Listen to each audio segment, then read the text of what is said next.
বগুড়ার যে 12টি থানা তার মধ্যে 11টি থানার নিজস্ব ভবনেই সেনাবাহিনীর সদস্যদের সহযোগিতায় থানার যে অভ্যন্তরীণ কার্যক্রম সেটা কিন্তু শুরু হয়েছে।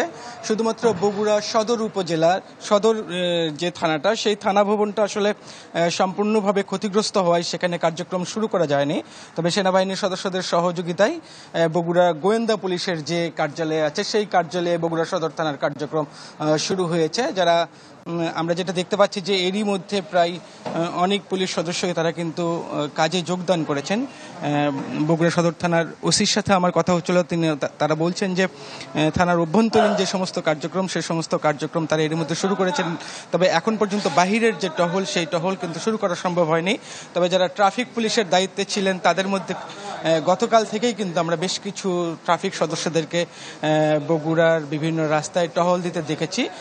আজকে এখন পর্যন্ত যদিও কোনো ট্রাফিক সদস্য বাইরে দায়িত্ব পালন করতে শুরু করেননি, তবে আমরা যেটা জানতে পেরেছি যে আজকেও কিন্তু যারা ট্রাফিক সদস্যরা আছেন তারা রাস্তায় কার্যক্রম শুরু করবেন। এছাড়া বগুড়ার অন্যান্য যে 11টি থানার নিজস্ব ভবনেই আসলে অভ্যন্তরে কার্যক্রম শুরু করা গেছে, তবে সেখানেও কিন্তু এখন পর্যন্ত বাইরের কোনো কার্যক্রম শুরু হয়নি। ইপসিতা।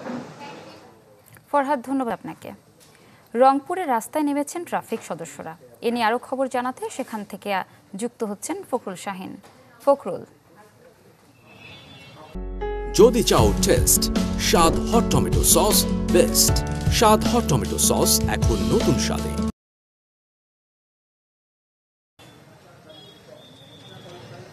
ইপসিতা, আপনাকে জানিয়ে দেই সেটি হচ্ছে যে প্রায় এক সপ্তাহ পরে সড়কের শৃঙ্খলা ফেরাতে আবারও ট্রাফিক পুলিশ তারা কিন্তু মাঠে নেমেছেন। আমি আছি রংপুর নগরীর জাহাজ কোম্পানি মোড় এলাকায়। এখানে আমরা সকাল থেকেই লক্ষ্য করছি যে এখানে ট্রাফিক পুলিশের যারা সদস্যরা আছেন তারা কিন্তু এখানে আসছেন এবং সুশৃঙ্খলভাবেই তারা কাজ করছেন।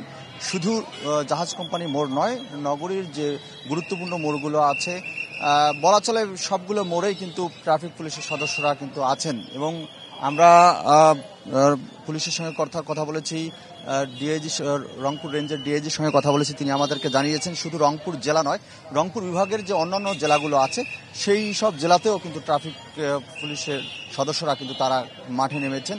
এবং আমরা সাথে সাথে আজকেও দেখছি যে কিছু শিক্ষার্থীরাও কিন্তু আছেন। তবে গতকালে যেটি আমরা দেখেছি যে অনেক শিক্ষার্থী রাস্তায়, সেটি কিন্তু নেই।